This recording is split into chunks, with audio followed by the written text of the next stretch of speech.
ট্রাফিকের ওসি, তাদের চেঞ্জ হয় না, সব তোলাবাজির টাকায় বিতরণ করছে। যাদের দিচ্ছে তারা ছবি তুলে এলওপি কে পাঠাচ্ছে, এলওপি এক্সপোজ করছে। আমার কাজ এটা। একটা এসিপি বলছে দিদি দিচ্ছে, এটা বলে দেবেন, এটা বলতে পারেন নাকি? উনি উনার রোজগারের টাকায়, বেতনের টাকায় দুর্গাপূজা আসছে। পশ্চিমবাংলায় তো চাকরি নাই, বাকরি নাই। একটা 250-300 টাকার কাপড়, একটা 400 টাকার তারপলিন, একটা 200 টাকার কম্বল, একটা 150 টাকার মশারির জন্য হুড়োহুড়ি করে লোক নেওয়ার জন্য। মানে এখানকার অর্থনৈতিক অবস্থা, পুলিশ ওয়েলফেয়ার বোর্ডের না ওয়েলফেয়ার বোর্ড তোর মালুনগুলি। উনি ACP Kalighat, as well as Kalighat থানার আইসি। তিনি মুখ্যমন্ত্রীর সবচেয়ে ঘনিষ্ঠ, সবাই জানেন। তিনি সিভিল ড্রেসে থাকুন, যাই থাকুন, তোলাবাজির টাকায় কাপড় বিতরণ করছেন ভবানীপুরে। মূলত হিন্দু এলাকায় গিয়ে গিয়ে বলছে দিদি দিয়েছেন, এটা ওনার পাশ থেকে কেউ একটা বলছে দিদি দিয়েছে, এটা ইয়াদ রাখনা। সম্ভবত ওরা হিন্দিভাষী লোকজন ছিল। ইয়াদ রাখনা মানে এরা মনে রাখবে, মানে 6 মাস পরে মুখ্যমন্ত্রীর ভোট আছে। তো পরিষ্কার, তো আর মানে চাপা দেওয়ার কিছু নেই। আপনি বললেন যে নন্দীগ্রামে রিপিট হবে ভবানীপুরে। হ্যাঁ, আপনি কি তাহলে এবার ভবানীপুরে না, আমাকে দাঁড়াতে হবে কেন? ভারতীয় জনতা পার্টি ব্যক্তিবাদে বিশ্বাস করে না। আর আমি এগুলো জেনেই বিজেপিতে এসেছি 5 বছর, 5.5 বছর আগে। নিষ্ঠার সঙ্গে কাজ করেছি, কোথাও কখনো ব্যক্তিবাদের পক্ষে বলি না। পার্টি যে অ্যাসাইনমেন্ট দেয় করি, আমার অ্যাসাইনমেন্টের বাইরেও আমি নাক গলাই না। আর বিরোধী দলনেতার নিজস্ব কিছু দায়িত্ব রয়েছে, সে সম্পর্কে আমি খুব সচেতন। আমি 4.5 বছর ধরে সেই কাজটা করে আসছি। আমার দায়িত্ব সম্পর্কে মুখ্যমন্ত্রী সবার হতে পারেননি, কিন্তু বিরোধী দলনেতা সামান্য ক্ষমতা, তার মধ্য দিয়েও আমি চেষ্টা করি। I raise my voice. Social media platform বলুন, electronics media platform, mainstream media platform বলুন, ইনসাইড দ্য অ্যাসেম্বলি বলুন, আউটসাইড দ্য অ্যাসেম্বলি বলুন, যে কোনো ডিজিজ ভিকটিমের বাড়িতে যাওয়া বলুন, আই এম ওয়ার্কিং। আমি মনে করি আমার লিমিটেশনের মধ্যে আই এম ওয়ার্কিং সিনসিয়ারলি। এটা আমার কাজ, আমি এটা করেও যাবো যতক্ষণ আমি so long I am holding this post. কিন্তু বিষয়টা হচ্ছে যে ভবানীপুর সিটটা তো বিজেপির সিট।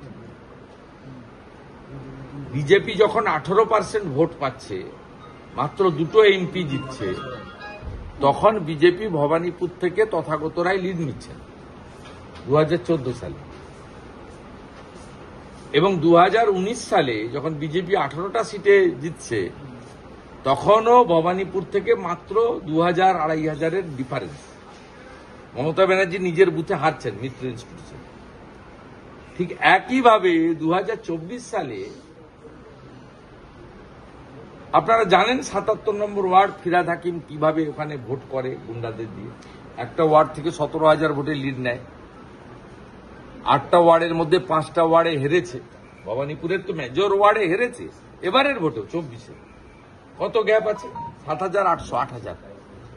এসআইআর হওয়ার পরে চেতলার ওইসব অবৈধ বাংলাদেশি মুসলমান রোহিঙ্গাদের নাম বাদ যাওয়ার পরে, যে অবৈধ সব ভোটার আছে, মৃত ভোটার বাদ যাওয়ার পরে, ওখানে ডিফারেন্স থাকবে? কোনো ডিফারেন্সই থাকবে না। সেই জন্য উনি কখনো ওখানকার যারা বস্তিবাসী ভোটের জায়গা আছে তাদেরকে ওঠানোর চেষ্টা করেন। রাকেশ সিংরা রুখে দিয়েছে, নবীন মিশ্ররা রুখে দিয়েছে। রাকেশকে ওই জন্য জেল খাটতে হচ্ছে। কারণটা তো কংগ্রেস অফিসে গিয়ে বিক্ষোভ দেখানো নয়, কারণটা হচ্ছে ভবানীপুরের গলার কাঁটা, সবাই জানে। সেই জন্য শান্তনু সিনহা বিশ্বাস কাপড় বিতরণ করছে, তোলাবাজির টাকায় কাপড় বিতরণ করছে। নিয়ে নিন, আরো যা আছে মালকুড়ি এদের বেরিয়ে যাক, বদরক্ত বের করে দিতে হবে, মমতাকে হারাতে হবে। আমডাঙ্গার তৃণমূল বিধায়ক সম্প্রীতির বার্তা দিচ্ছেন রফিকুল ইসলাম। আমডাঙ্গার তৃণমূল বিধায়ক রফিকুল ইসলাম সম্প্রীতির বার্তা, ভয়ঙ্কর কথা বলছে, বাংলাদেশের ইউনুসের মতো বলছেন যে বলছে অন্য ধর্মের মাইক বাজলে দুর্গাপূজার মাইক। আরে রফিকুল সাহেব, বলে রাখলাম, দুর্গাপূজার সমস্ত চণ্ডীপাঠ, পুষ্পাঞ্জলি, ঢাক কখন বাজবে, শঙ্খ কখন বাজবে, ঘণ্টা কখন বাজবে, কাঁসর কখন বাজবে, কখন মন্ত্র উচ্চারণ হবে এটা রফিকুরের কথায় হবে না, এটা পঞ্জিকাতে যেমন যেমন লেখা আছে হবে। আপনি সাউন্ড কমাবেন না বাড়াবেন আপনি ঠিক করুন। কোন হিন্দু, আমি আমডাঙ্গার হিন্দুদের বলছি, কোন একটা জায়গায় যদি করে আমাকে ওই হোয়াটসঅ্যাপ মেসেজ, সবার হোয়াটসঅ্যাপ আছে সবার, আমাকে বলবেন, আমি পৌঁছে যাব। কলকাতায় থাকলে 1 ঘন্টায় পৌঁছে যাব, দূরে থাকলে 2-3 ঘন্টা দেবেন, আমি পৌঁছে যাব।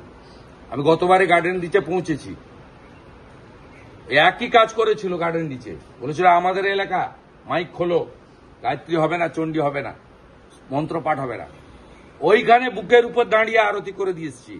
আমডাঙ্গাতে একটা পূজা মণ্ডপে যদি করে, রফিকুরের কথা শুনবেন না, এরা মুসলিম লীগ 2 করে। এবং কখন ঘন্টা, কখন কাসর, কখন শাক, কখন মন্ত্র উচ্চারণ মাইকে হবে রফিকুর ঠিক করবে না। এখনো এটা ইউনুসের পশ্চিমবাংলা হয়নি। মমতা চেষ্টা করছে হিজাব করে, হয়নি, এটা পরিষ্কার বলবে। পরীক্ষার এক্সাম রেজাল্টটা বেরিয়েছে, 2.5% মাত্র পাস করেছে, মানে ইতিহাস এটা, এত কম পাস না, পাস করাবে না, পাস করাবে না। তার কারণ চাকরি দিতে হবে, টাকা নেই। কলকাতা ভ্যানিশ হয়ে গেছে, লন্ডন থেকে আরো এগিয়ে গেছে। দাদা এখানেই লাস্ট কিন্তু আপনি ভাবতে পারেন এটা মুখ্যমন্ত্রী, কালকে 11টা লোক মারা গেছে, আর কালকে গতকাল লাঠি খেলছে। সে যাই করুক, ধর্মীয় অনুষ্ঠান, কিন্তু উনি নাচবেন কেন? উনি তো সহনাগরিকের মারা গেছেন, উনি তো সকলের গার্ডিয়ান, প্রশাসনিক হেড। উনি কেন নাচবেন? উনি কেন আনন্দ করবেন? ওনার তো 72 ঘন্টা মৌনব্রত পালন করা উচিত ছিল। এবং পুজোর উদ্বোধনে গেল প্রদীপ জ্বালিয়ে চলে আসা উচিত। নাচ গান, কোথাও মদন মিত্রর সঙ্গে নাচছে, কোথায় এর সঙ্গে নাচছে। তো তারক সিং বলছেন মানুষকে আরো সচেতন হওয়া উচিত। তারক সিং বলছেন যে মানুষকে আরো সচেতন হওয়া উচিত, মানুষ জলের মধ্যে বেরোবেন না, সচেতন হন। অপরাধ করেছে। আর আইএমডি যখন অরেঞ্জ ওয়ার্নিং দিয়েছিল, আপনারা যে জানাননি, মানুষ জলের মধ্যে বেরিয়ে যদি অপরাধ করে থাকে, আপনারা তার চরমতম অপরাধ করেছেন, মানুষকে সতর্ক করেননি। কোথায় আপনার মনোজ বারবার পুলিশ? অভয়ার মা বাবা লোকজন নিয়ে নবান্ন অভিযান গেলে মাথা ফাটানোর জন্য রাস্তায় থাকেন। চাকরি প্রার্থীরা কোনো মেট্রো স্টেশনে ঢুকে ঢুকে তাদেরকে ট্রেন তল্লাশি করেন। কোথায় আপনার সাংবাদিক সম্মেলন করেন? ওদিকে একটা পাকা সুপ্রতিম, এদিকে ইন্দিরা। কোথায় এরা? দেখতে পাওয়া যাচ্ছে না কেন? দাদা একটা লাস্ট কোয়েশ্চেন, বাইপাসের উপর প্রচুর অভিজাত আবাসন বলুন এখনো জল জমে আছে। ওরা বলছে পুরসভার তরফ থেকে কোনো সাহায্য পাচ্ছে না, পুরসভাটাই নেই, নিজেরা পাম্প লাগিয়ে বার করছে। পুরসভাটাই নেই,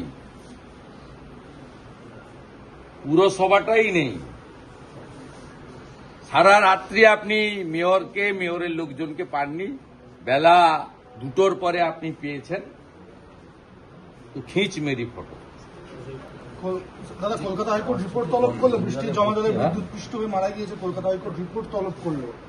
আর রাজ্য সরকার, কলকাতা পুরসভা এই রিপোর্টই তলব করে, কিছু করে না। ঠিক আছে।